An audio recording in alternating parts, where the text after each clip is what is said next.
Il Signor i fevele a Mosè e i dis: Ordenio ai figli di Israel che ti porti quelli rut di ulivis, foladis pal candeleir, partigni li lampadis sempre in piadis.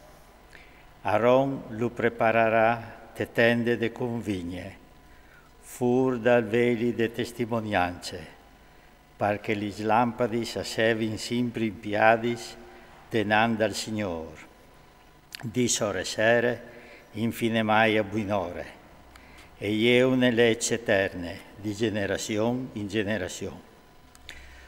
Lui li disponerà sul candeleir d'aur rud, perché ardin sempre denando al Signor. Tu ciolaràs anche farina di flor, e tu fasaras quei 12 fuiacis. Ogni fuiace sarà di 2 decimi di efa.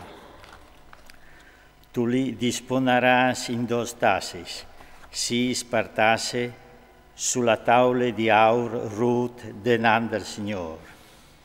Tu metteràs anche rut, incenso rut per zore di ogni tasse, e alzerà sul pan tanche memorial, tanche sacrifici consumati dal fuoco in onore del Signore. Ogni giornata di sabide si varrà di metti i pans denando al Signore sempre, e saranno offerti dai figli di Israele. Si tratta di un patto per sempre. I pans saranno mettuti a parte per Aaron e per i suoi figli, che io mangeranno un luogo santo, perché saranno per loro una roba santissima, fra tutti i sacrifici in onore del Signore, e è una legge eterna.